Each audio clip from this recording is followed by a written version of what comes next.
This year is doing double duty as the second annual lecture in Catholic Studies, a new series we started last year with Duncan Stroik that focuses on the intersection of the Catholic faith, thought, and culture. Before we begin, I would like to give special thanks to the generosity of Catholic Studies donors who have made this event possible, as well as Mark Postma, the Director of Religious Education at Immaculate Heart of Mary Church, who in concert with Aquinas was able to bring our featured speaker, Dr. Peter Kreeft, to town, and we're all pretty excited about that. The Catholic Studies program, I'd like to tell you just a bit about this before we get started, if it's new to you. The program aims to quote John Paul II, share the riches of the Church's own culture. We aim to do that with the Aquinas community through an academic minor in Catholic Studies, a semester in Rome program, which should be up and running next fall, and programming such as this. And the growth and success of Catholic Studies depends on the support of students, alumni, faculty, and all who recognize that, as did Pope John Paul II, that Catholic higher education was born ex corde ecclesiae, that is, from the heart of the Church. And so if you believe in the value of a Catholic liberal arts education, please prayerfully consider supporting Catholic Studies at Aquinas. And there's plenty of information about the Catholic Studies program on the back table, along with Peter Kreeft's books. And I put the information very close to his books to make sure you would see my information while you're in a rush to take a look at those books. Well, as recorded in the Gospel according to St. Matthew, when Jesus asked his disciples, "Who do people say that the Son of Man is?" After myriad answers from among his disciples, St. Peter spoke up and said, "You are the Messiah, the Son of the living God." Jesus responded to this by saying, "Blessed are you, Simon, son of Jonah, for flesh and blood has not revealed this to you, but my heavenly Father." How different was this declaration, this truth claim, from that later one of Pontius Pilate?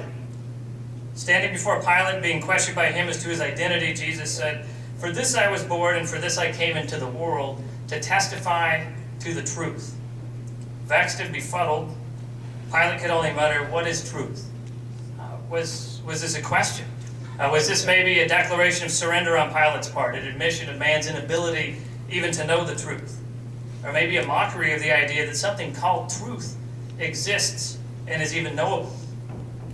The title of today's lecture is Seeking and Responding to the Truth.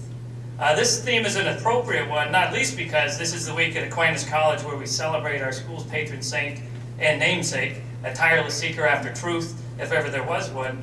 But truth also is an important theme because what Pope Benedict XVI has called the dictatorship of relativism, that being one of the hallmarks really of our time.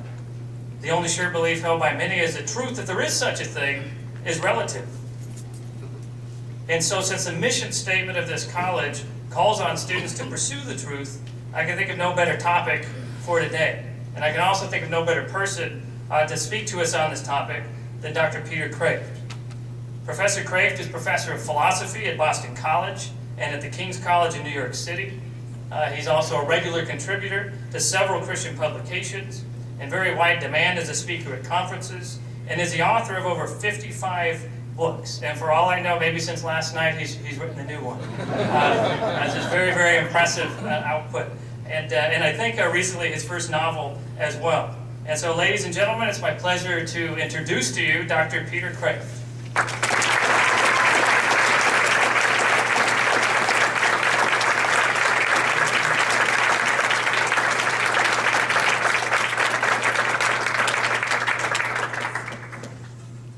I'm a philosopher.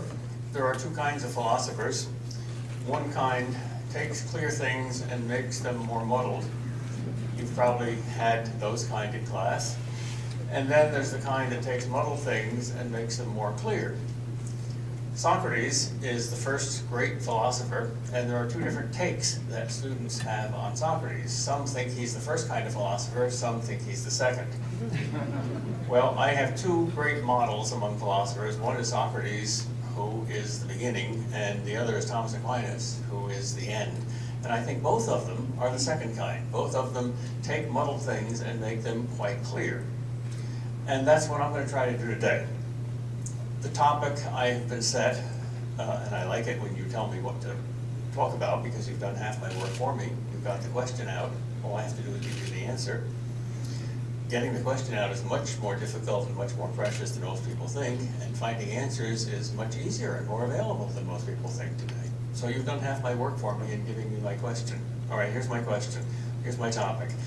The honest search for truth and our docile response. So I'd like to define each of the 5 important words in that topic. What is honesty? What is a search? What is truth? What is docility? And what is a response?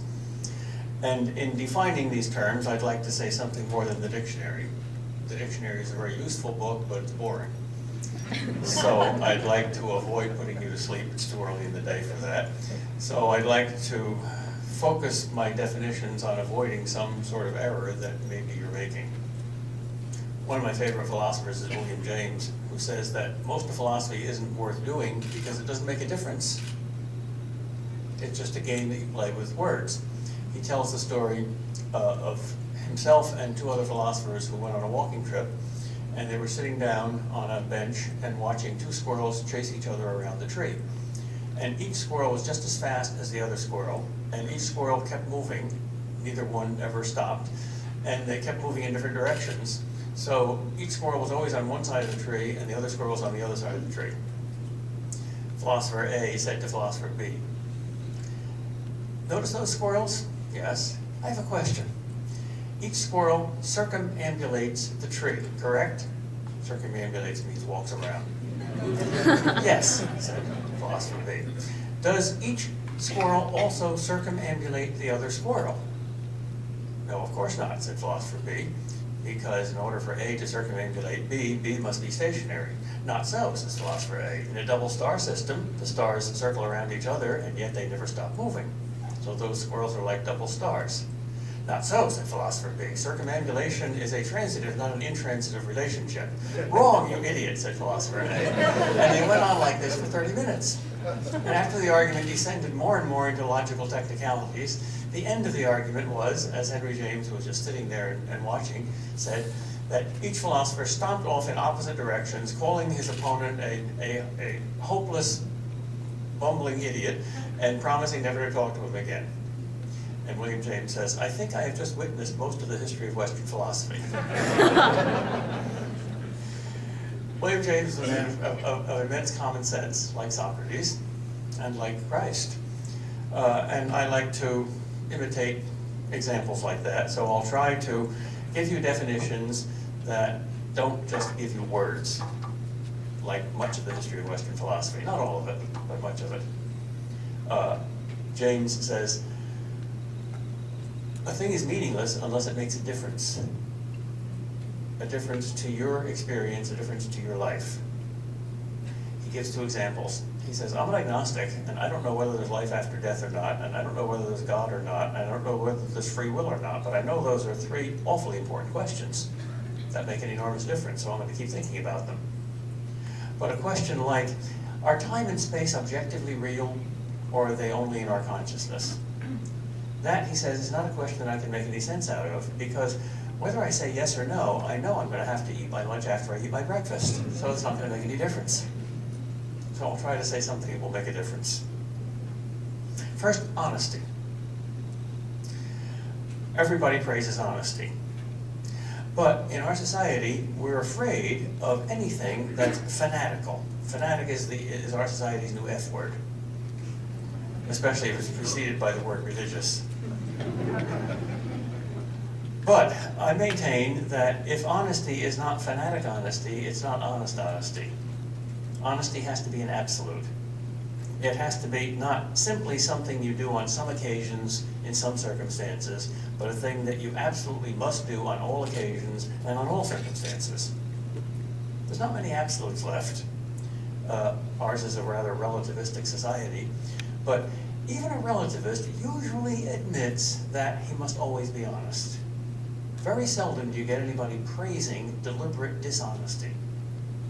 For instance, somebody who says there are no moral absolutes, morality is whatever you make up. Ask them, do you think anything is ever right or wrong for absolutely everybody?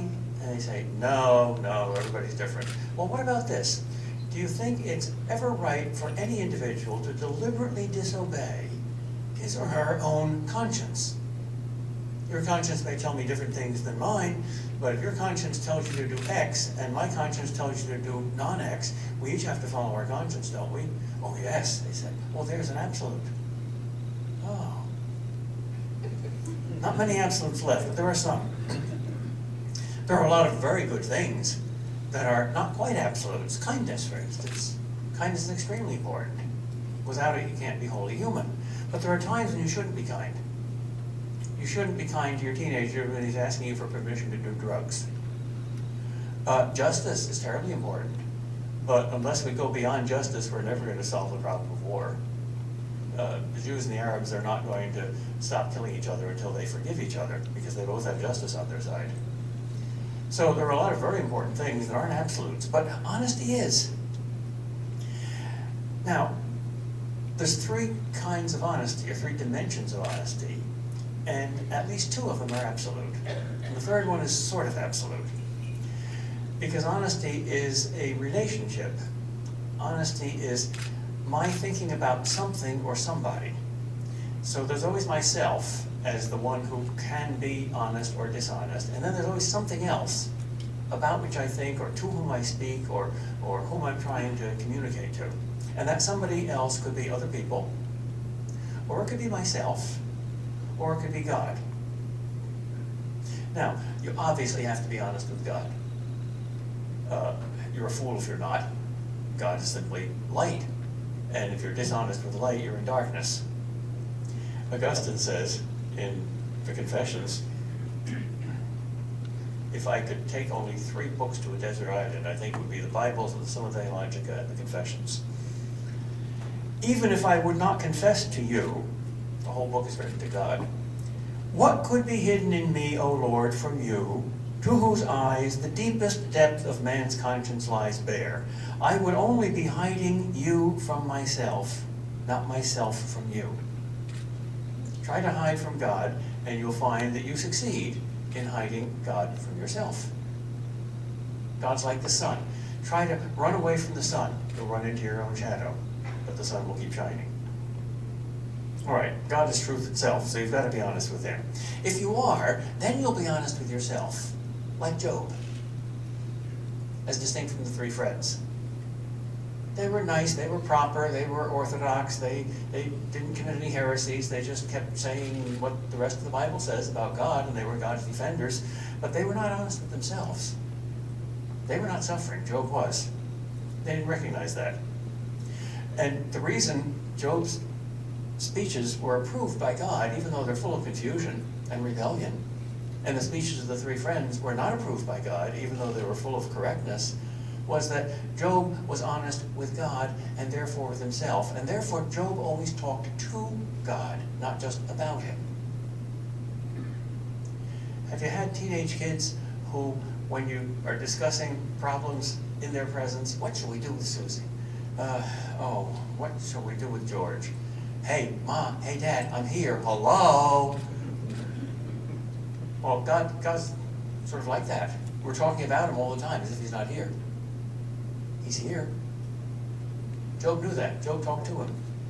His words were wild by his own confession, but he was utterly honest because he practiced the presence of God. The 3 friends didn't. They practiced the absence of God. So, total honesty with God is the key to total honesty with yourself. Now, total honesty with yourself, I think, is the key to total honesty with others. Because if you lie to others, if you deceive to others, that's always because there's something about yourself you don't want them to know. So you're hiding from yourself, and that's why you're hiding from others. Now, I said honesty is, or should be, fanatical, should be absolute, should be unlimited. I know that's true with God, and I know that's true with yourself. In a sense, there are social games that we play with others where we expect others to hide.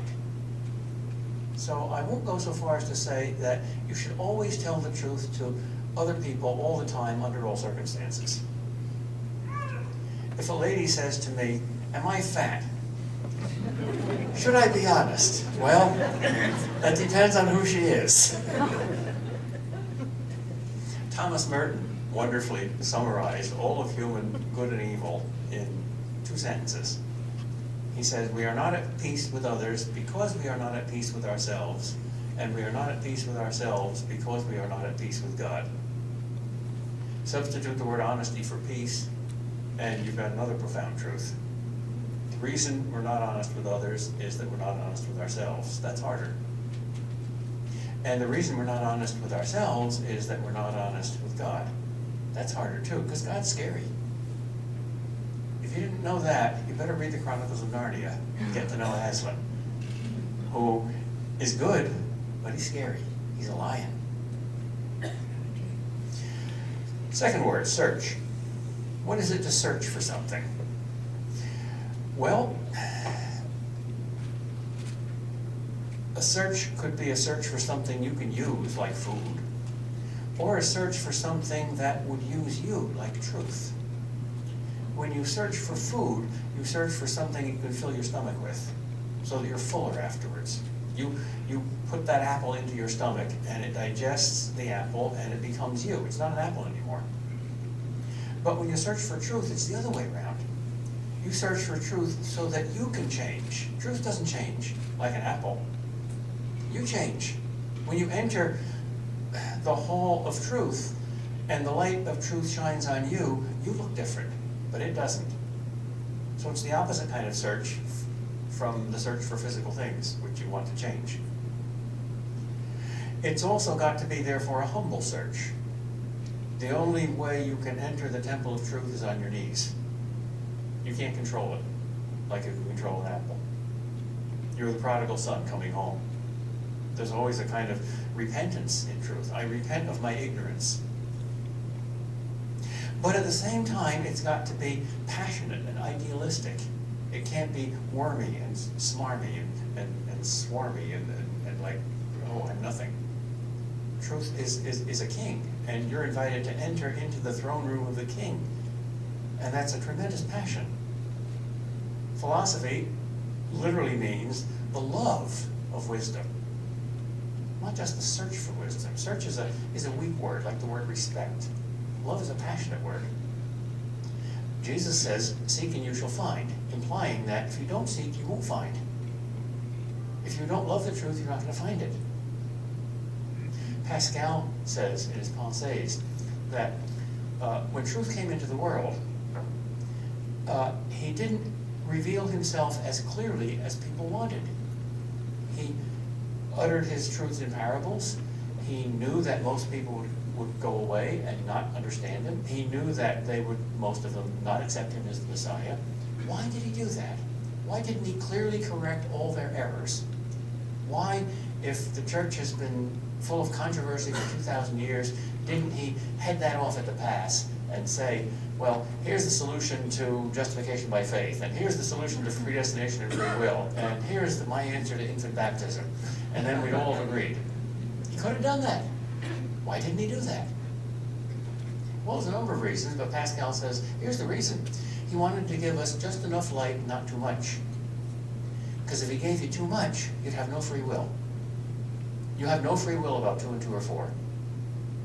You have no free will whether or not to see the sun at noon on a bright day in the desert. But you do have free will if you're Romeo about courting Juliet. You have to move. You have to love her. You have to say something and do something. So he said, Pascal, God gave us enough truth so that all who seek him will find him.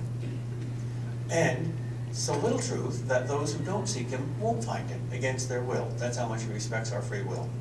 We all get what we want. We want the truth, we'll get it. If we don't, we won't. So we've got to be passionate. But we've also got to be humble. It's easy to be one of those two. Passionate people are often imperious, and humble people are often weak, wrong, misunderstanding both. The humble and passionate search for truth at the same time. Like Jesus, who was the humblest man who ever lived, and yet the most imperious man who ever lived. Look at his claims. That combination of gentleness on the one hand and manliness on the other hand. Do you find that in any other human being in history? You find people who are sweet and gentle like Jesus, but they're not strong and manly and kingly and imperious. And you find these strong, kingly, imperious people, but they're not as gentle as Jesus. So we have to be like Jesus in our search for truth. We have to be gentlemen. Even women there have to be like a man. And men there have to be like a woman, because each has a kind of strength that the other doesn't have. Even bodily, women's bodies outlast men. But men have more upper body strength. They can swing their arms stronger. So each has a unique strength. But that human strength has to be coupled with the humility and the gentleness. That's tricky. Jesus shows us how to do it. All right, so much about search. Now comes the key word, truth. What are we looking for when we're looking for truth? Well, I think there are three fundamentally different levels here of what we mean by truth, and therefore three different kinds of search. The first level, the most obvious level, is truth means knowing what is. Old Aristotle, master of common sense, said that most questions in philosophy are hard to answer, but this one's very easy. What is truth? That's one of the easiest questions to answer. We all know what it is. Here's my definition of truth. And then he comes up with a classic definition of truth. Notice that every single word in this definition has only one syllable in it. If one says of what is that it is, or of what is not that it is not, then he speaks the truth. But if one says of what is that it is not, or if he says of what is not that it is, then he does not speak the truth. Isn't that wonderful? Even a child can understand that. Truth means telling it like it is. Truth is the correspondence of your thought and your speech to objective reality. That assumes two things: that there is objective reality, that we're not living in the Matrix, and that we can know it, that we're not just in Plato's cave. Those are two assumptions that all sane human beings make, and all philosophers, except for the sophists, used to make, but not anymore. I won't say anything about that. All right, so the first meaning of truth is knowing what is, or correct thought. It's true if I say this is a book. It's not true if I say this is a giraffe. Why? Because it is a book, and it's not a giraffe. All right, that's thought truth. Truth in your thought and your speech that reveals your thought. The second kind of truth that most people don't think about much anymore, at least most philosophers don't, but they used to. If you read someone like Aquinas, or St. Anselm, or St. Augustine, or Plato, or Aristotle, you'll find that the metaphor, the analogy, the image that they always use for truth more than any other is light. Truth is like light. Now, light's almost a thing. It's not something abstract. My first definition of truth is very abstract. It's a relationship of correspondence between a thought and a thing. But light is almost a thing. Not quite a thing. It's that which illuminates all things and illuminates your eyes so that you can see things. But it comes to you like liquid gold. And that's their vision of truth. Truth enables you to see. Now, that word see is an analogy. When you talk about understanding, you don't mean external seeing. Blind people can see inside. But seeing with your mind is very much like seeing with your eye. You just open your eye, and if the light comes in, you see. It's immediate. It's direct. That's not the first kind of truth. The first kind of truth is thinking. It's a process by which you move from ignorance to knowledge in steps. You reason your way to it, inductively or deductively. This, therefore, that. But the second kind of truth is just the seeing that is the end of the process in the first kind. You move from here to there in order to get there and enjoy it. And getting there and enjoy it meaning seeing it, understanding it, bathing your mind in it. So in that second sense of truth, it's not just the object of thought, it's the object of love and appreciation and contemplation. Truth is something to be loved, as light is something to be loved. If that sounds a little mystical, it is. You get that more in Plato. Aquinas, of course, has both. He has everything. Then there's a third, and, well, before I go into the, no, we'll do the third one. I've got limited time here. I keep forgetting I'm on Earth, where time counts. Third kind of truth, there's a Hebrew word for it, emeth, E-M-E-T-H, and it's a quality of a person. God has it all the time. God is faithful and true. It's a personality quality. It's a quality not just of a relationship between the mind and things, and it's not even just something like light, but it's personal. You can totally trust God. His promises always come true in real history. And his supreme promise is the promise of the Messiah, and he comes true, and then he comes in and says, I am the truth. All other great teachers in history say, I teach the truth. No one of them ever said, I am the truth. Jesus said that.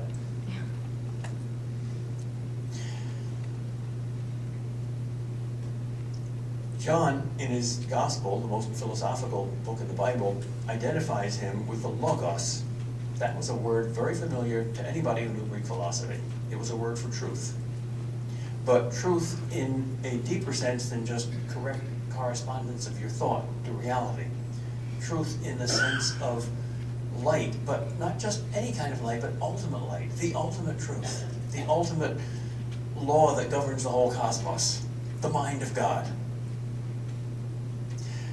Greek philosophers didn't agree as to whether there was a single supreme God, but they did agree, except for the sophists, that there was a single supreme mind or truth or law or logos, the meaning of everything. That's what they were all looking for. So when anybody with a philosophical education started to read John's Gospel, he would realize from the very first verse that John was claiming to be, or to reveal, the secret of philosophy. The truth that all the philosophers were looking at. And then came to the shock, the truth became flesh. That's a shock. But John also says, in chapter 1, verse 9, that this logos, this divine mind, enlightens everyone who comes into the world. Enlightens every single mind, not just Christians' minds, but all minds. When an atheist discovers that E equals MC squared, that atheist is enlightened by Jesus Christ, although he doesn't know it. That's why St. Paul, when he preached to the philosophers in Athens, started his sermon by saying, I notice that you're very religious. You've got all these altars dedicated to different gods. And Paul is thinking, but not saying at this point, you're fools, you're worshiping idols. And then he says, one of these gods intrigues me. You have a temple, or rather an altar, to the unknown God. Every altar had a statue on it, but the unknown God had no statue on it. Nobody knew what he looked like. This was the God of the philosophers. This was the God that Socrates believed in. The God that was searched for, but not found. And then he said, the God you are already worshiping now, I will declare to you. The Greek language makes that very clear because there's two ways to express the present tense of a verb in Greek. One, called the aorist tense, means it's a one-shot deal, like I slap you in the face. The other, which is the present progressive tense, means you do it continually or habitually, like I breathe. And this is the habitual sense. The God you are now already worshiping. It's a very ecumenical statement. These pagan idolaters, who in their ignorance were worshiping many gods, but also worshiping the one true God whom they didn't claim to know. They were humble enough to be honest. Paul is saying, good for you. You're on the road. You're seeking. That's the first step. You've done step 1. Great. You've learned that from Socrates. Lesson 1. Seek. Okay, now you're ready for lesson 2. Fine. Here he is. That's what Christianity says to the whole world. Whether it's the world of philosophy, or the world of science, or the world of art, or the world of politics, or the world of family, all human action is a search for some order, some truth, some meaning, some fulfillment, some perfection that we know we don't have. We're illumined by that light in different ways. The rainbow light. It's got a lot of colors in it. But it all comes from the same sun. And we're trying to get from here to there. We're trying to follow the sunbeam back to the sun. We can't do it on our own. Because if we look at the sun, we go blind. But the sun came down here and became a man and said, here I am. And now you can find me because I found you. And that's what all the great Christian philosophers, starting with Justin Martyr, and then Augustine and Aquinas and all the great ones, have said. That's the foundation of Christian philosophy. It's also the foundation of Christian history and Christian art. This Romeo and Juliet love meeting between the human heart, which is searching for ultimate truth, and God's love, which comes down and meets that search. It's a dramatic story. Look at human history from that point of view, as a cosmic Romeo and Juliet love story. Keep in mind the basic plot while you look at all the little details, and it'll be twice as exciting.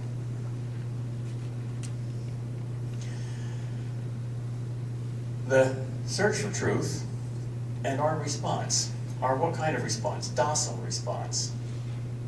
Docile. What's docile mean? We ordinarily think it means sheepish. Not so. That's not what the word means. It comes from doceo, which means to teach. You can't teach sheep. Sheep are too stupid to be taught.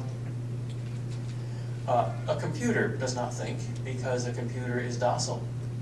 You can fool a computer. You can tell it lies and it'll believe anything. It's like a mobile library. It's like a big efficient blackboard. It's passive. All the activity comes from you who program it. But the human mind is different than that. The human mind is teachable because it's not passive. It's not sheepish. It has a heart and a will, and it wants the truth. And only when it wants the truth will it find it. It's receptive, yes. That's what docile means. It's receptive. Once the light shines, you don't generate it, you receive it. So, in that sense, we're all spiritually women. We don't impregnate God, He impregnates us. And the mind is like a womb, and it wants a baby. And God says, here. And if we're open, He comes in. And if we're open, we receive. And then the Romeo and Juliet magic happens, and we find truth.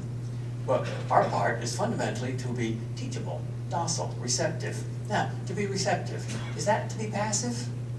Have you ever played baseball? Try to be a catcher.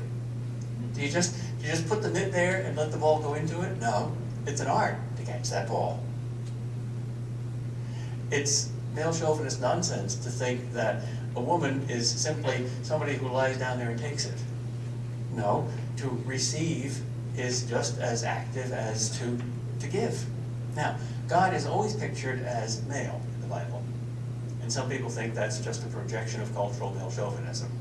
And of course, there is a lot of cultural male chauvinism in the past. But I don't think that's just a projection, because that's divine revelation, and God doesn't use junk. So I think that's a reflection from above, not from below. I think that's a reflection of the fact that to God, all souls are women. And He wants to impregnate us. We can't impregnate Him. So if you call God her, implicitly you've got a different religion, different kind of God. But when God does feed you the truth, it's not like a syringe and you're under anesthetic. It's food that's offered, and only if you open your mouth do you eat it. Only if you seek will you find. In other words, you need love, you need passion. And part of that passion is be a little critical. Don't just be suckered in by anything. Finally, after you discover the truth, what do you do about it? You have to respond. How do you respond? Well, by grasping it. Here, you're hungry.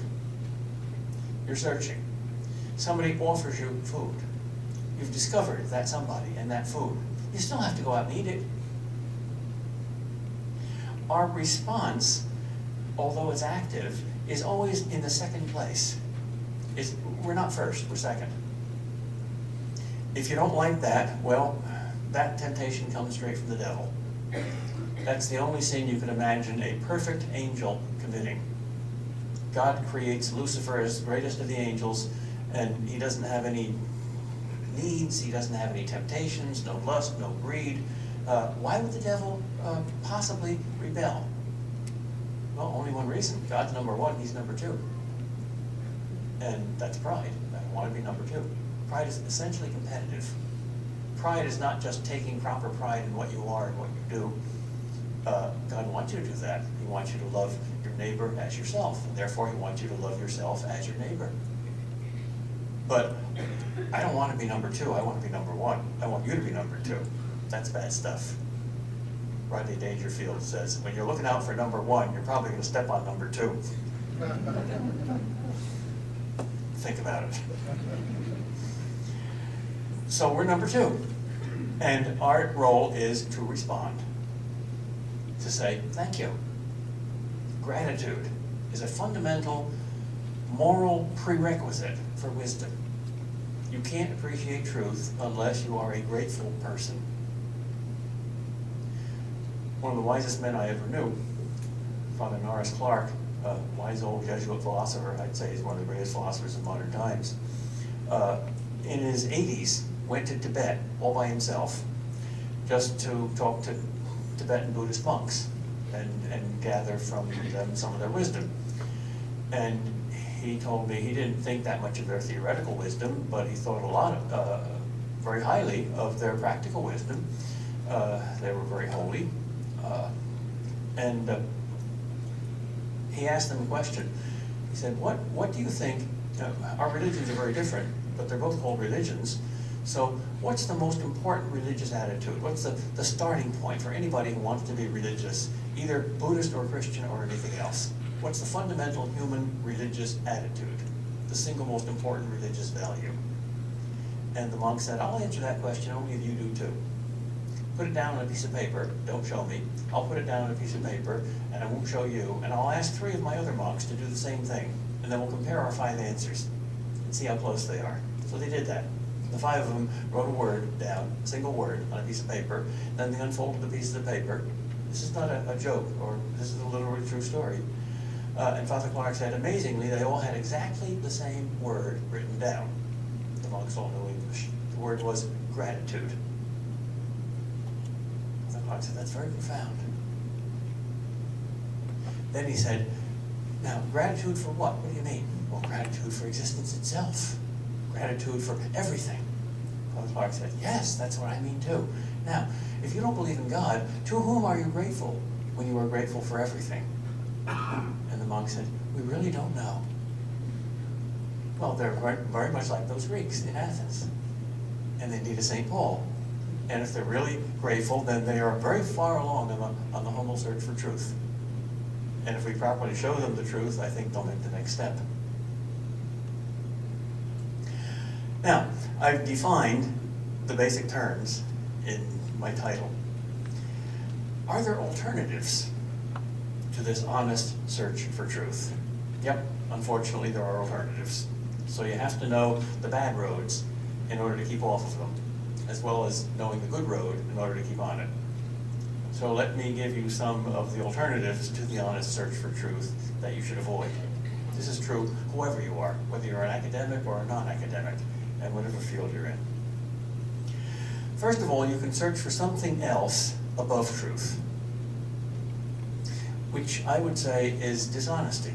I think there's only one honest reason why anybody ever should believe anything at all. It's because it's true. I think if 2 people appear, I'm not sure of this, but I think that when 2 people appear at God's judgment seat, and one of them is a Christian, an Orthodox Christian, believes everything God has revealed, but he doesn't really care about it. And the reason he believes it is not because it's true, because it makes him feel good, or because it makes him responsible, or something else. And another person, who's an agnostic, who doesn't believe, but is honest and searches for truth, and doesn't believe in God because he doesn't believe it's true. Doesn't believe in Christianity because he doesn't believe it's true. God looks at those 2 people and says, you both need a lot of purgatory, but you Christian, you need more purgatory than this pagan, because you didn't learn lesson 1. You learned lesson 2, 3, 4, 5, and 6, Christianity, but you didn't learn lesson 1. You're not searching for truth above everything else. You believed what I revealed, not because it was true, but because you liked it. You, on the other hand, Mr. Agnostic, you didn't want to be an agnostic. You wished you could believe the truth, but you just couldn't believe it. Well, you're mistaken. Sorry, you needed some theology lessons. But you learned lesson one. Good for you. You're honest. You disbelieved in me because you believed in truth. So you really did believe in me.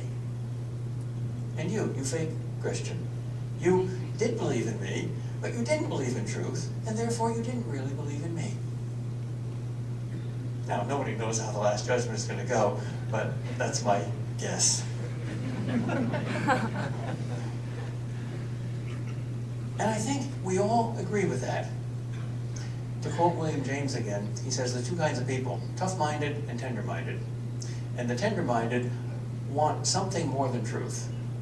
And the tough-minded want truth above everything else, including pleasure, contentment, life itself, even happiness, even morality.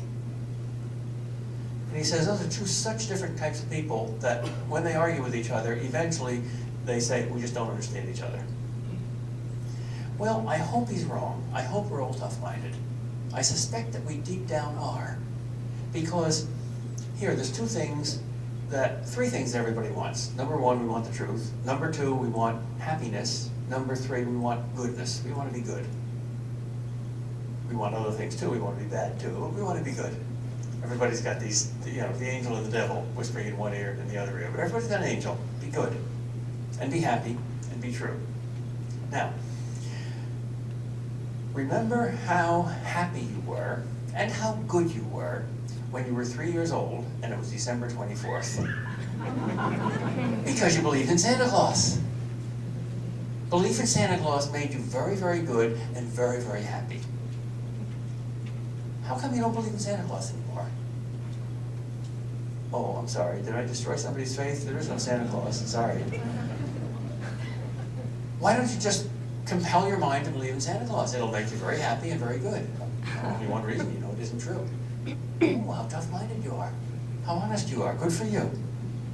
Now let's apply that to everything else. Don't search for anything else, even goodness, if it's not true. I'm not saying truth is more important than goodness. Truth is like the root, and goodness is like the fruit. And the fruit is more beautiful than the root. But you can't get that fruit without the root. Because if you don't love truth, then you won't find true goodness, you'll find fake goodness. And if you don't love truth, you won't find true happiness, you'll find fake happiness. So you can't substitute anything for truth. There's no alternative to a root. You can't produce a fruit without a root. Truth is the root. All right, that's one alternative to the honest search for truth, searching for something else above truth. Second, there's a dishonest search for truth. You can search for truth for the wrong reason. It's a great line often quoted from T.S. Eliot's play, Murder in the Cathedral, where Thomas à Becket is tempted to be a martyr out of pride. And he says, the last temptation is the greatest treason, to do the right thing for the wrong reason. Motive is terribly important. So, a dishonest search for truth would be a search for truth for the wrong motive. Augustine talks about that too. He says, talking about Christ claiming to be the truth, but people still hating him. He says, why does truth call forth hatred? Why is your servant treated as an enemy by those to whom he preaches the truth?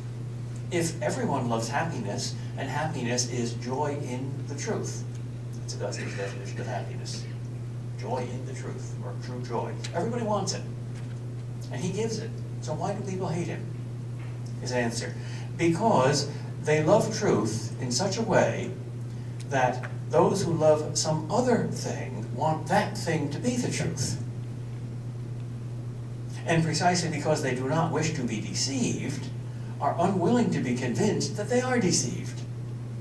Thus, they hate the truth for the sake of that other thing, which they love because they take it for the truth. They love truth when it enlightens them, but they hate truth when it accuses them. Because they do not wish to be deceived, but they do wish to deceive, even themselves. Therefore, they love the truth when it reveals itself, but they hate it when it reveals them. Thus shall the truth reward them as they deserve. Those who do not wish to be revealed by truth, truth will reveal and unmask against their will, but it will not reveal itself to them. Even thus does the human mind, blind and ill-behaved, desire to keep itself concealed, yet desire that nothing should be concealed from itself. But the contrary happens to it. It cannot lie hidden from truth, only truth from it. This is why Augustine is great. He writes that way. Wow. Unpack that. It would take half a lifetime. All right, second alternative to honest search for truth, then, is a dishonest search for truth, an impure motive. And one version of that might be a pragmatic search for truth, a truth that we can use and manipulate somehow. We have to search for truth for the sake of truth, not for the sake of anything beyond it. Oh, if I find the truth here, I can be rich and powerful and effective and well-known and honored and famous, and I can do all this stuff with it. Well, it's true, you can do a lot of stuff with truth. I don't know anything about economics, so I'm never going to be rich. I don't know enough truth there. I don't know much truth about math. I'll never be a great mathematician. And if I were, I could do a lot of stuff with it. It's true, truth gives you power. But you shouldn't love truth for the sake of power. You should love truth for the sake of truth. It's not wrong to want power. Power's neutral. It can be used well or ill. And it's not wrong to realize that only truth gives you power. And therefore, it's not wrong to say, if I love the truth, I will have power. This will be a byproduct. But you must love truth purely for its own sake first. Why? Let me go back to old Aristotle, master of common sense. Not a terribly religious or idealistic philosopher, but wonderfully commonsensical. He says there are 3 reasons for seeking truth. Number 1, it gives you power over the world. That's what we today call technology. Secondly, it gives you a power over your own life. You can live better. That's ethics and politics. Thirdly, because it expands your mind. It makes you a bigger and better person. So the first reason is, if you know the truth, you can perfect things out there. You can build bridges and rocket ships. That's important, because we live in this world. Second, if you know the truth, you can perfect your own behavior, and that's even more important, because we live in this world.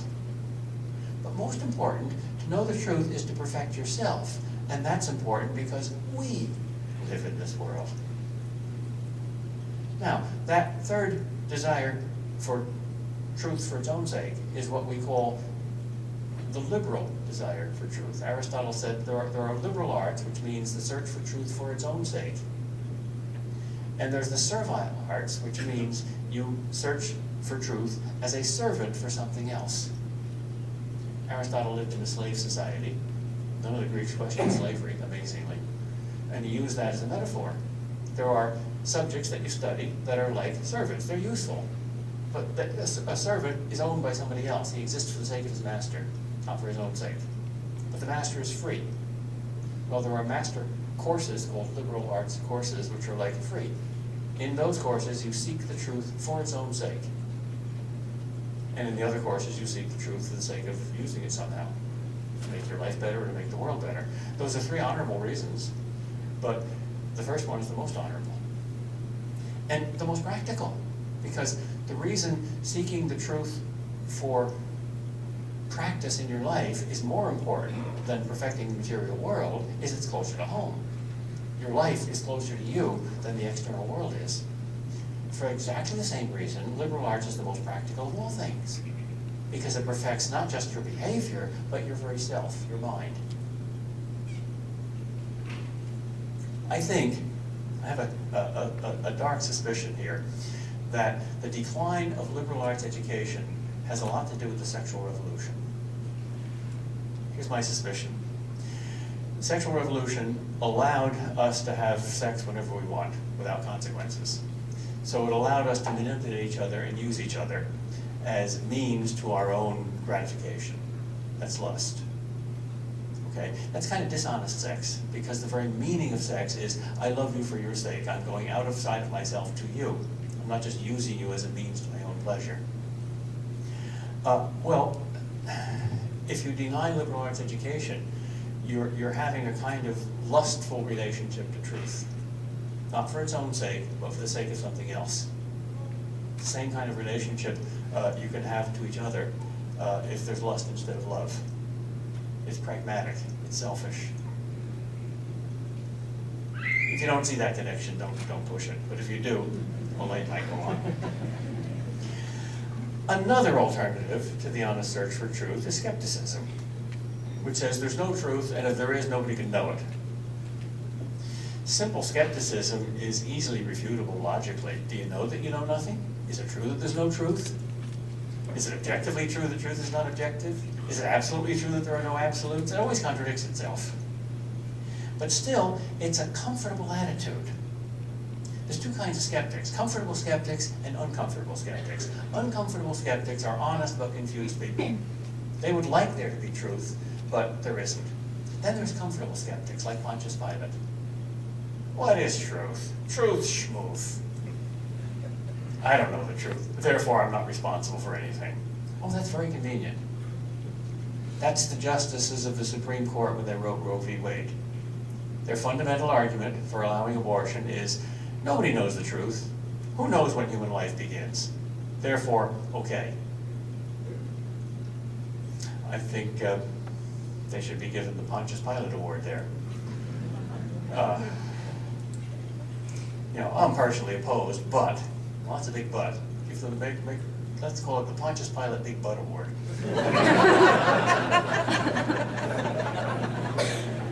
Or the Millstone of the Month Award. You know what Jesus said about those who scandalize these little ones?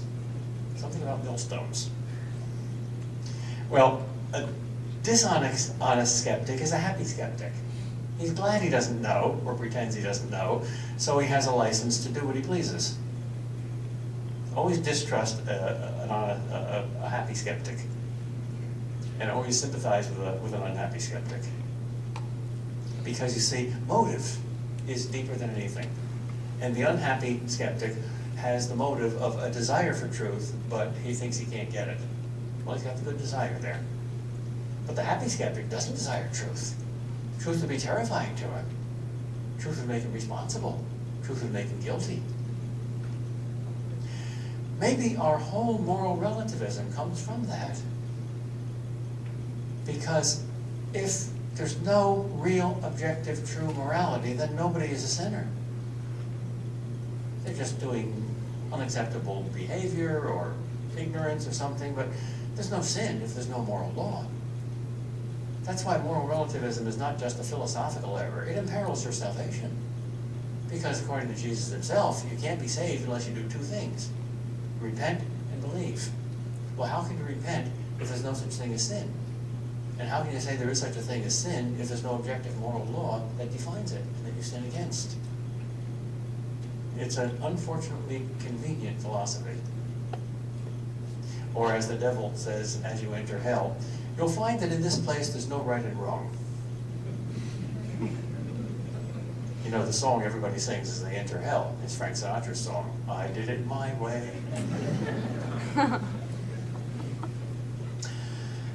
There's an opposite attitude from skepticism, which is also an error.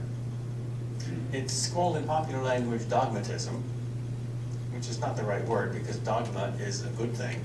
I just call it arrogance. I know it all already. I've got nothing to learn. Well, which is worse, skepticism or arrogance? I don't know. They're both devastating. Arrogance is almost always badly motivated by pride. And there's no innocent form of arrogance as there is an innocent form of skepticism. So I'd say that's even worse than skepticism. To believe in divinely revealed dogma as absolute truth is not arrogant at all. It's the opposite of arrogance. That's the humble saying, God has spoken, I will hear. But isn't it arrogant for us to claim that there's only one road up the mountain? That only our religion is infallibly true and all other religions have errors in them? Isn't that arrogant? Well, if our religion is only a man-made road up the mountain, yes it is. That's like claiming my art is the only beautiful art, or my political system is the only just system. But if that road is made by God, not by us, how can you compare it with all the man-made roads, however good they are? And wouldn't it be arrogant to take God's road and say, your road is no better than our road? So it's just the opposite. It's like the Jews claim to be God's chosen people. Gentiles often think that's arrogance. No, it isn't. It's humility. Their astonishing achievements. Where did it come from? Themselves? That would be arrogance. No, it came from God. He just chose us. Oh, that's humble. Well, Catholics should be like Jews there. Why did God choose to reveal this to us? Not because we deserved it. You know better than anybody else. That's just the way He did it. Praise Him, not us. That's not arrogance. It's dogma, but it's not arrogance. Finally, the last attitude that's an alternative to the honest search for truth is neither skepticism nor arrogance, but just not caring, just laziness. One of the seven deadly sins is called sloth. Acedia is the Latin word for it. It doesn't mean just physical laziness. It doesn't even mean just mental laziness. It means moral laziness. The refusal to love the good, even when it's available. The refusal to care. If you care for the wrong things, if you love evil and hate good, you're at least caring for something. Great saints are often made out of great sinners. St. Paul hated Christians and was persecuting them and killing them. St. Augustine was the playboy of the Western world. St. Ignatius is a professional killer, professional soldier.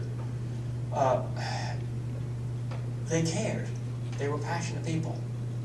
If a car is moving fast in the wrong direction, it takes a bit of effort to turn it around 180 degrees. But if a car isn't moving at all, it takes even more effort to start it up and turn it around. So if somebody is moving in the wrong direction, by loving and caring about the wrong things, he's at least moving. He's caring. But somebody who doesn't care, very difficult to start up. Well, that's not our typical error, is it? I mean, we're all too busy. And that's why we're so lazy. What do you mean? Well, why are we so busy? Because we don't have the energy to be quiet, and to be silent, and to be receptive, and to be contemplative. That takes more energy than we've got. We're like a flywheel. It doesn't take much energy to keep a flywheel going. We've got the momentum. I'll prove it to you. Just spend 5 minutes today, all alone, totally quiet, distracted by absolutely nothing. I bet you can't do it. I'll bet you get the itch. I'll bet the energy to quiet down all those diversions and distractions is just too much for you. Kierkegaard often wrote something like this: if I could prescribe one remedy for all the ills of our modern world, I would prescribe silence. Because even if the Word of God is proclaimed, nobody will hear it. There's too much noise. So first, create silence. And I think he meant not just silence out there, but silence in here. Last question. How important is truth?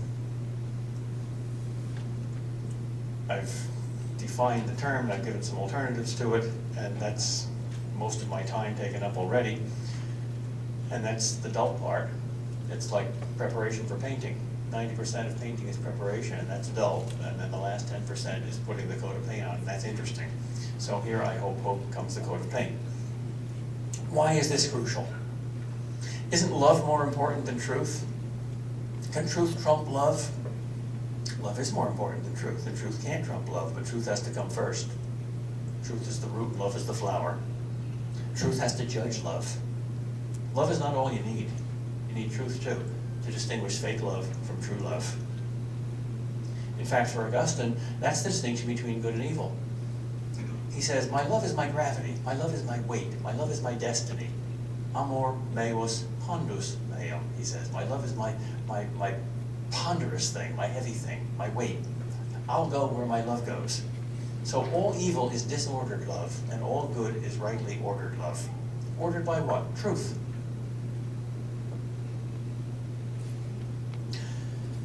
Well, isn't kindness and tolerance as important as truth? Well, it's terribly important, yes, of course. But Aquinas says the kindest thing you can do, the kindest deed of charity you can do to your neighbor is to help him find the truth. That's the thing he needs first. Because this truth is not just truth number one, correctness, not just mental knowledge. It's like light, and ultimately it's a quality of a person. It's what God is. So is love. God is truth, God is love. That's why they're absolutes.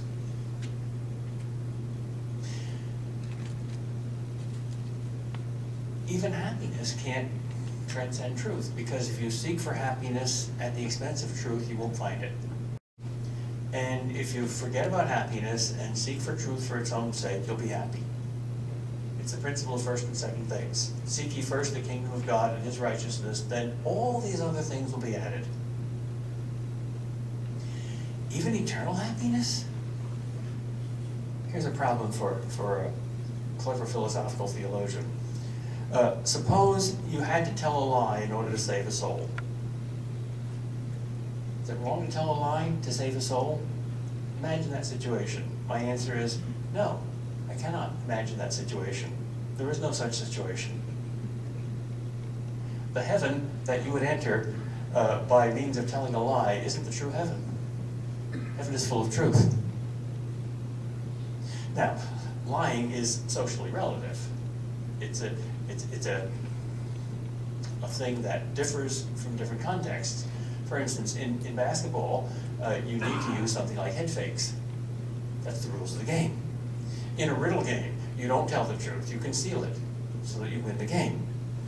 And we play these little games with each other. Is so-and-so in? No, he's in conference right now. Well, he's right there, but he doesn't want to talk to you. That's not really a lie. That's the accepted rules of the game. And sometimes people can so violate those rules of the game that they don't deserve the truth, and you shouldn't tell it to them. If you're a Dutchman hiding Jews from the Nazis, and you promise to hide them, and the Nazis come to your door, and they say, you got any Dutchmen, any Jews hiding here? You better not tell those Nazis the truth. That would be a lie. Tell the Nazis the literal, factual truth, yeah, we got Jews in the attic. Go kill them. That would violate your solemn promise to the Jews to hide them. So there's a lot of social relativity to interpersonal lying and telling the truth. But your personal relationship to truth, your love of that truth, has to be absolute. Nothing can trump truth. Well, last question, practical question. How? How can I find this ultimate truth? And Jesus' clear answer is you have to seek it. Seek and you shall find. That assumes that if you don't seek, you won't find. So there's two kinds of people in the world. Those who seek and those who don't seek. Among those who seek, there are two subdivisions. Those who have already found, and therefore they're happy. And those who have not yet found, so they're not yet happy. But they will be, because if they're seeking, they'll find. But the third class, who don't even seek, will never find and will never be happy.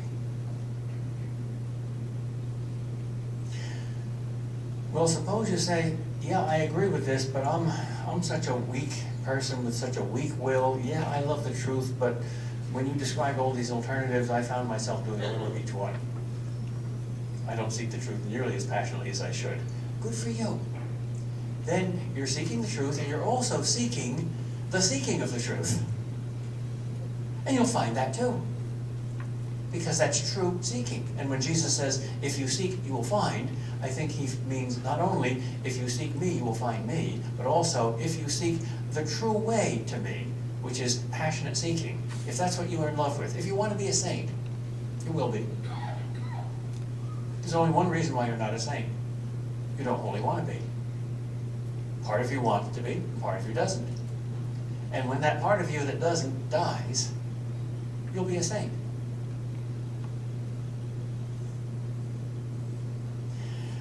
Along the way, at least, never compromise. Endure anything rather than betraying truth. Endure uncertainty. Endure paradox. Endure confusion. Endure apparent contradiction. I don't see how we can be both free and predestined at the same time. Well, God says we are. So accept the truth and do the best you can to reconcile it. I don't see how Jesus can be fully divine and fully human at the same time. Well, maybe someday you will, but even though you don't reject it. It's truth. Christianity is full of paradoxes. So is life. Light is both a wave and a particle. What did the scientists do about that? Did they say, well, I'm not particularly interested in light, so I'll just say it's a mystery, forget it? Did they say, I like waves better than particles, light's not a particle? No. They said, we accept all the data, and this is very strange and upsetting, but we're faithful to truth. Take it all in. We're Catholic, universal. Eat all the food mommy puts on your plate. Well, God's mommy, and she puts plenty of food on everybody's plate by making a universe full of all kinds of truths. And then he puts a special food on our plate when he reveals himself, and that's the church. So we've got spinach. But our attitude towards our spinach should be exactly the same as the rest of the world's attitude towards their cookies. Eat all the food mommy puts on your plate. Meanwhile, also pray. Pray for light. Even if you don't understand something, even if you're skeptical about God, you can still pray. Hey God, I don't know that you're there, and I don't know that you're not there, but if you are, please hear me. And if you know everything, you know that I really want to know the truth no matter what. So please reveal yourself. God will honor that prayer in his own time, in his own way.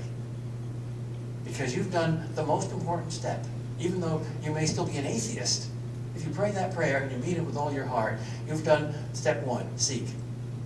And God promises that step two will come, find. It might take a long while, but it'll come. He promises it. Along the way, you also have to know the enemies of truth in you. And I think the three biggest ones are pride, lust, and greed. Probably the three biggest of the 7 deadly sins. That's why poverty, chastity, and obedience are not just for priests and monks. They're for all Christians. Poverty, loving your state of poverty instead of greed, demanding to be wealthy, even intellectually wealthy. Chastity, purity of heart, rather than lust, rather than selfish love. And obedience, rather than pride. Accepting being number 2 and letting God be number 1. Those are 3 moral prerequisites for truth. Truth isn't just an intellectual problem, it's primarily a moral problem. Jesus himself said in John's Gospel, when the Pharisees were questioning him, how can we understand your teaching? And how can we understand, how do we know that it comes from God, whom you call your Father? How can we know that? Jesus said, if your will were to do the will of my Father, you would understand my teaching, and you would know that it came from him. If your will is right, if your moral life is right, your mind will follow. Because the will is the captain of the ship, and the mind is just the navigator. And the captain better listen to the navigator, because the navigator's got the charts, and he's the intellectual, and he knows where the ship should go. So there's an absolute authority in the mind. But the will is the boss, and the will can say to the navigator, shut up, throw your charts overboard, I don't like it. And then the ship will crack up. So don't be that kind of ship.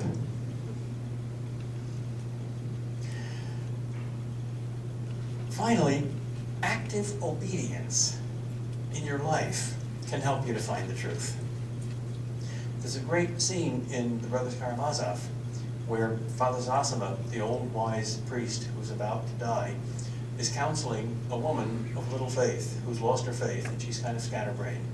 And she said, you're the only priest in the world that I respect. I've lost my faith, I can't believe in life after death anymore, and I'm terrified of dying. I'm middle-aged now. And when I look forward, all I see is the flowers on my grave.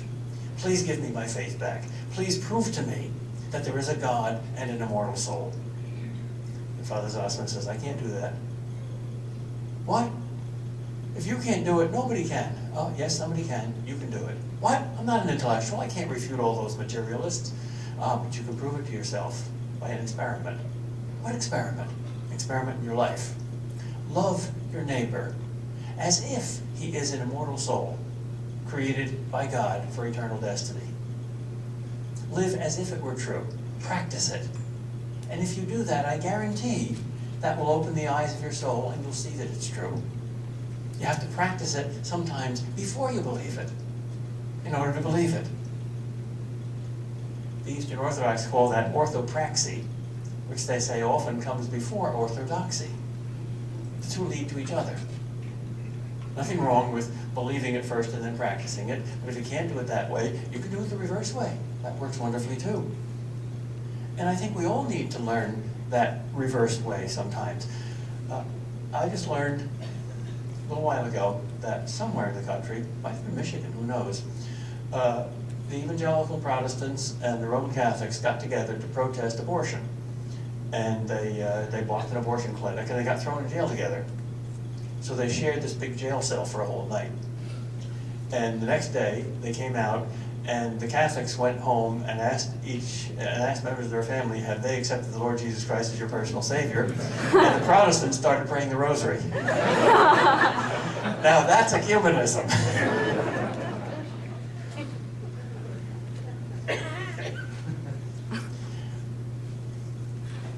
One very last thing.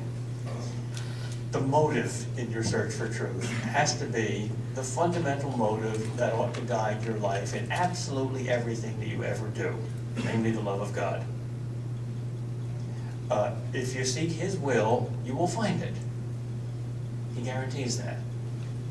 If you seek something else, there's no guarantee. I think the smartest idea I ever had in my life, I had when I was 8 years old. I remember exactly the time and place. It was after church on a Sunday morning. We were going home from the Sixth Reformed Church up Haledon Avenue, and we were just passing the parsonage on 8th Street. And I got out of Sunday school, went to a Dutch Reformed church, and I guess I was a little confused by the lesson.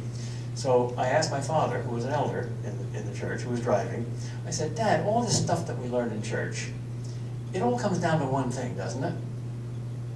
And I remember vividly, he looked at me and said, one thing? Well, it's a lot of things. They're all true. What one thing? He was a little suspicious, rightly so. Kind of little kid, tell him what it all comes down to. I said, well, Dad, it's only one thing, right? We should ask what God wants, and then we should do it. And I remember he looked, you're right, son. He looked at me with a big smile. So I got an A. That wasn't me, that was the Holy Spirit. Yeah. So I'm passing it on to you. Now, I hope there's going to be a lot of questions, because that's always much more interesting than monologue. So, let there be questions.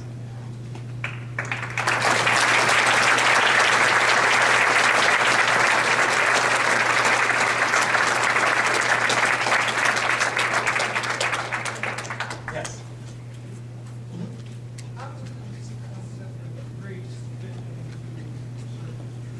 Ooh, good question. How does the concept of grace fit into the search for truth? I remember when I was a student at Calvin College, they told me that Thomas Aquinas was simply a thinly baptized pagan. So I figured I'd better read Thomas Aquinas. And they told me that the Catholics have this two-layer theory, grace on top, nature on the bottom, and nature is independent, and that's all pagan, and that's all human effort, and that's all works, and then you also need a top layer like icing on the cake, and that's grace. And that's, of course, not biblical. And I said, yeah, that's right, that's not biblical. But I better check out these Catholics. I better read Thomas Aquinas himself. So I remember going to the library and getting out the Summa Theologica and looking up his treatise on grace. There were 12 questions. And each one was, can you do this or that without grace? Can you seek the truth without grace? Can you find the truth without grace? Can you ask for grace without grace? Can you recognize that you lack grace without grace? Can you be saved without grace? Can you do good works without grace? The answer to every single one of those questions is no. No, no, no, no. I said, good grief, that's Calvinism. Thomas Aquinas is a good Calvinist. And he's also a good Catholic. And the answer is we can't do anything without grace. You can't exist without grace. You think you deserve to be created? Who were you before you were? Nobody. So grace created you. And grace providentially holds you up every day, and grace saves you. So you can't even search for truth, much less find truth without grace. Now, that's very important to know after you've found some truth, so that you can give God the credit instead of yourself. But it's a kind of dangerous thing to know at the start, because if you're lazy, you'll use that as an excuse for not searching. Oh, it's all grace, that means I don't have to do anything.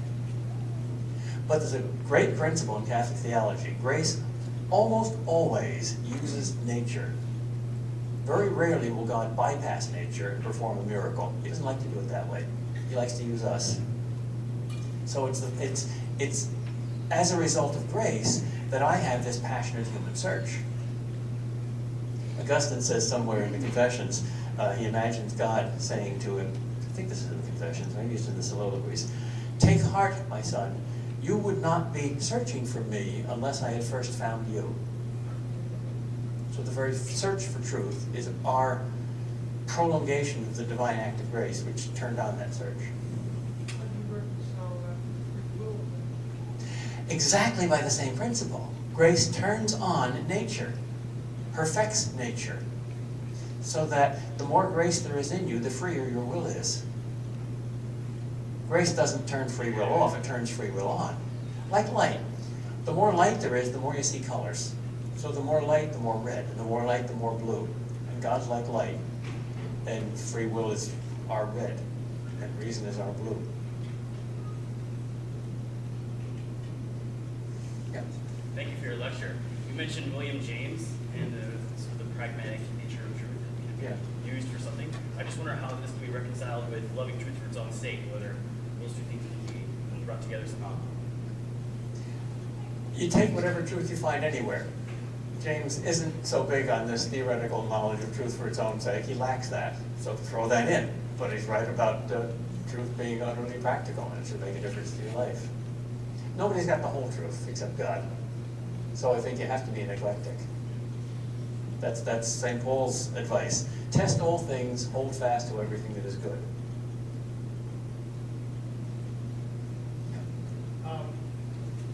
Last year was Darwin's 100th anniversary of his death. And I'm wondering what your thoughts are about intelligent design. And the reason why I say that is because I'm thinking here that if we can't get philosophy to look at in nature, biological nature, that there's a connection between some kind of design in biological nature, then it really what these atheists are doing is really cutting the legs off from our idea about God and philosophy, and the whole thing falls apart as far as man and salvation, etc. Yep, that's right. That's bad philosophy. I don't think intelligent design is good science. I think it's good philosophy. Design doesn't have a color, a shape, kinetic energy, or anything that you can measure in numbers. So it's not part of hard science, but it's common sense. You see it all over the place. If philosophers have dropped the idea of design or final cause or teleology, they're hopelessly deprived. But that's not an idea that you can expect scientists to use. Science isn't philosophy. Science is like a laser beam, very narrow, and therefore it cuts through that little narrow chunk of steel or whatever it is. Philosophy is like a floodlight, gives you the big picture. You need both. I have no problem at all with evolution on the laser beam level. God may well have used natural selection to produce 8 bodies and then put the soul in the first one of them, Adam. But evolution as a philosophical theory, it all happened by chance and there's no divine design. That's nonsense. And we all deep down know it is. If you can't explain even a little thing like a book by random chance, how can you explain the whole universe? Does anybody believe that it's at all possible that this book just happened because of an explosion in a brick factory? Well, we can write a book. Can we write a universe? No, there's too much design in it. The evidence is massive. But that's the common sense and philosophical mind. The scientific mind wants to count the syllables in the book, and that's perfectly all right. And say, what's the chemical property of the ink? And that's perfectly all right, too. But that's the laser beam picture. You also need the big picture. The whole intelligent design controversy, unfortunately, has religious people on one side and scientists on the other side, and no philosophers in the middle mediating it. That's what I think we need. You reiterated Christ's message of loving your neighbor. I'm not sure you met my neighbors. Oh, that's precisely the kind of neighbors Jesus had in mind. He doesn't have to tell us to love good-looking people. We do that already. We have to love bastards like ourselves. Because that's what he did. Oh yeah. He didn't say it's going to be easy. But he's not a hypocrite, and he practices what he preaches, and we do. And he has very strange taste in neighbors and in animals.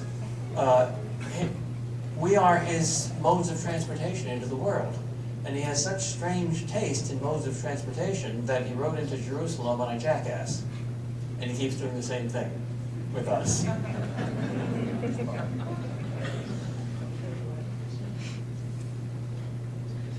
More questions? Yes? You mentioned the Tibetan monks and the idea of gratitude. I have a story to add to that. My son-in-law is an atheist, and he refused to allow my granddaughters to be baptized and raised. But I had the opportunity of tucking my granddaughter in she was 5 years old, and I wanted to lead her in prayer, but I couldn't pray, so I talked to her about, what are you grateful for today? She immediately made the jump to, I can't talk about God. She knew gratitude and God went together. How wise she is. And very probably, God in his providence has deliberately arranged that your grandchildren would have an atheist father because he knew that they were going to be rebels. God is very tricky. If they had had pious Christian parents, they would have grown up to be atheists. They are baptized and raising and living their faith now. So Wonderful. It's a good end to a story. Yes. You've been talking about common sense. I think that it's an oxymoron because common sense is not common. So is there really such a thing as common sense? Touché. My answer to your question is yes. That's like the concept of nature.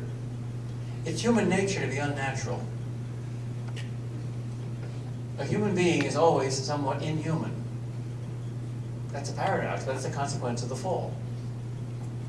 We say stupid things like, oh yes, he's sinful and he's selfish and he's lustful and he's proud and he's arrogant and he's greedy, but that's just natural.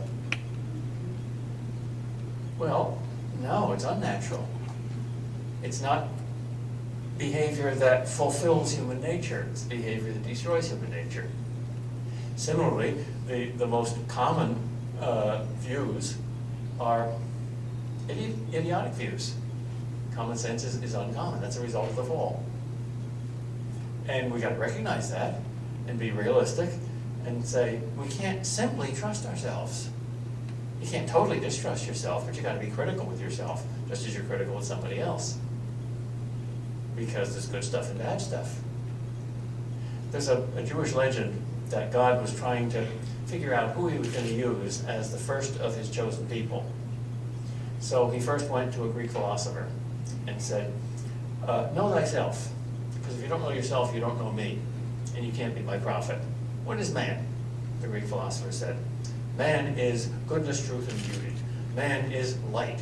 Man is a little God. Thank you, said God. Don't call me, I'll call you. And then he went to a barbarian chief like Attila the Hun and asked the same question. What is man? And Attila the Hun said, man is a wolf. Man is a pair of jaws. Man is a shark. Man is a devouring animal. Is that all, said God? That's all. Thank you very much. Don't call me, I'll call you. Then he went to Ur of the Chaldees and found a confused pagan named Abraham and said, Abraham, I'm interviewing for the job of my first prophet. Here's the test. What is man? And Abraham said, oh God, don't ask me that question. I'm so confused. I don't know. I look into myself and I see nothing but a battlefield. And I see gods on one side of the battlefield, and I see beasts and monsters on the other side of the battlefield, and they're so confused that I can't tell one from the other. And God said, good, you shall be my prophet. In other words, there's a little good in the worst of us and a little bad in the best of us.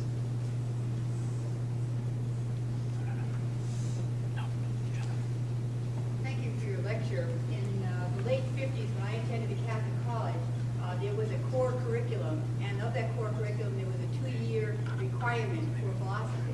And we had started with logic, epistemology, metaphysics, and ontology. Now, when I was 17 years old and went to college, I never would have selected those topics if I had choice. And so that at the end of that time, we were essentially formed, and then we could take theology to understand the rest of it. Does Boston College have such a curriculum? What's your impression of that type of thing? They certainly do. Boston College is one of the 4% of American universities that still has philosophy as a requirement, and it's one of the 1% that has 2 semesters of it as a requirement. Yep.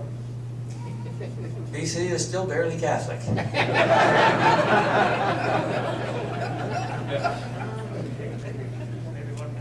It's got a great philosophy department, too. No, there are 24 full-time professors and 24 adjunct professors, the largest philosophy department in America. We have over 400 philosophy majors, which is twice as much as anybody else. Second is Notre Dame with about 200. And of the 24, 20 are practicing Catholics.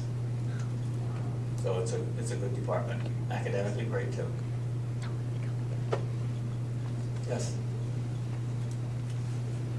I'm not sure about what you said today. As long as truth is like God or is our risen Christ and the Holy Spirit, then I can follow, what you're saying. As long as truth is our risen, Jesus.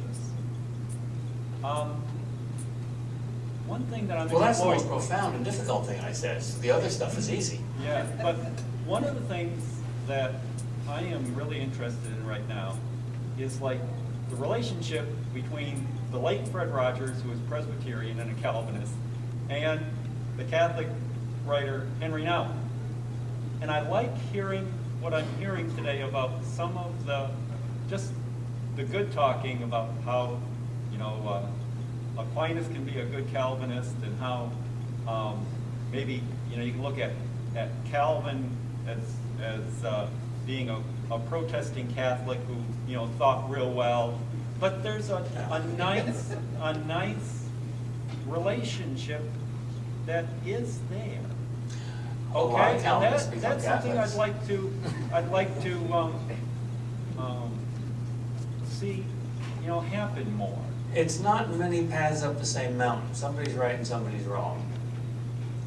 I don't know anybody who's both a Calvinist in good standing and a Catholic in good standing at the same time, because Calvinism is a protest movement which defines itself by rejecting certain Catholic doctrines. So you can't both reject and accept the same thing at the same time. You can say, thank you, Calvin, for your emphasis on the sovereignty of God. We need that. Thank you, Calvin, for your insight into predestination. It's profoundly true. Thank you, Calvin, for your moral seriousness. We should imitate you there. But you can't say, thank you, Calvin, for your rejection of the church as the whore of Babylon, and be a Catholic. It's an either or. I like, though, what I see now about Calvinists and Catholics being friends Oh, being friends, absolutely. and talking with each other. Absolutely. And trying, like for me, I love now the Carmelites. Yeah. Okay, I just love the Carmelites. They are so happy. Yeah. And so wise and so holy. But it's kind of different. Carmelites are different from. You know why you love them? Because they love Jesus so much. Yeah. And you do too. Yeah. So you recognize spiritual sisters there. Yeah. Yep. And that is more important in ecumenism than sitting around at the conference table and discussing doctrine. That's essential, but it's got to start by loving each other. Because if you don't do that, nothing else will follow. And that is happening now. Not that much progress has been made theologically in humanism, but an enormous amount of human progress has been made in the last 50 years. When I was a kid, almost all Calvinists thought Catholics were going to hell, and all the Catholics thought Calvinists were going to hell. And the vast majority of both sides say that's a ridiculous error. We're simply wrong. We repent of that. That's enormous progress. Instead of lopping off each other's heads in the name of Christ and condemning each other to hell, we're now listening to each other with love and respect. That's enormous progress.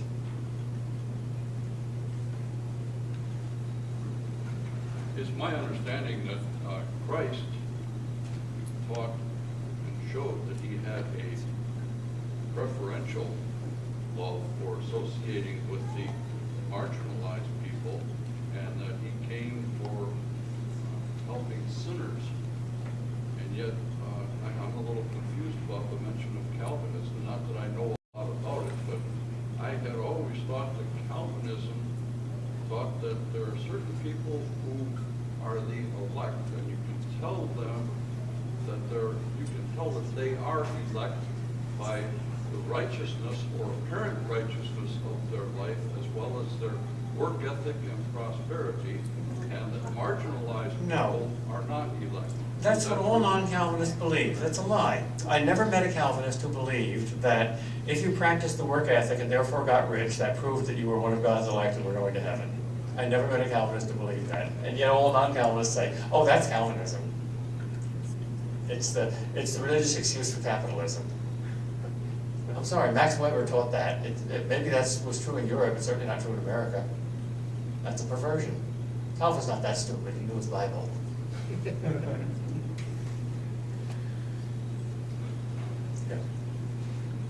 I'm asking this for someone else, so I hope I do it justice, but I guess according to a recent census report, there's a rise in people who say that they're deists and in deism. And I guess what would you say to a college student who considers himself a deist? Well, it's better than an atheist. A deist is, by definition, somebody who believes in at least a God who's absent, if not a God who's present. Nature and nature's God, who created the universe and designed it. All right, that's a start. That's a thin slice of God. Go thicker. Into the sandwich. There's even better meat inside.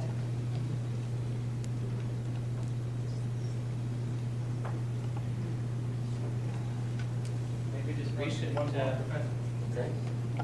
recent statistics seem to show that the largest growing religious group in the United States are those who are spiritual, non-religious. Comments about that? And all? New Age thinking? Well, that's a heresy. That's Gnosticism. That was the most popular heresy in the early church and the most destructive. Although these people might not agree with the philosophy behind it, Gnosticism is essentially the idea that what God wants above all is that you should be more spiritual. That is, less material, less concerned with the body and matter, and more inward and more spiritual. That sounds good at first, but when you come to think of it, it's not only a heresy, but it's horribly destructive, because according to the Bible, the most evil being in all of existence is purely spiritual. He's called Satan. On the other hand, all of matter is good according to God himself, who created it and said, good, good, good. We can't blame matter for any of our sins, even sins of the flesh, because corpses don't sin. They've got matter, but they don't have a soul. So all sin comes from the soul, not from the body. So I'm sorry, they're wrong. And their motive is also usually wrong, I think, because if you're spiritual instead of religious, that almost always is for one reason. You don't like the church's morality. You don't like a moral law to be imposed upon you against your will. and condemn you as a sinner if you disobey. But if you're spiritual, then you're like an artist, and your artworks go up to heaven and God smiles. And you create incense from your soul, and it fills the nostrils of a receptive heaven. And there's no evil. Well, that's a very comfortable religion. It gets all the kicks and none of the inconveniences. But that's not reality. Reality always has hard corners. There's always a right road and a wrong road. And all the sincerity in the world and all the spirituality in the world will not get you to the Pacific Ocean if you walk east, however sincere you are. And no spirituality and good intention in the world will ever get you to an odd number simply by adding up even numbers, no matter how far you go. So the physical world has hard edges, and the mental world has hard edges. Why shouldn't the world of God have hard edges if it's real? So there's a wrong and a right. But those who prefer spirituality to religion don't believe that.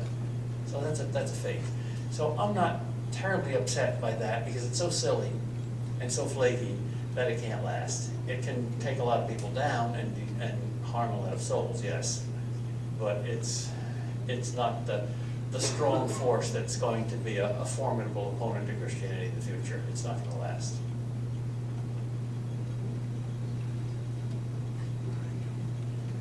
Thank you for your questions.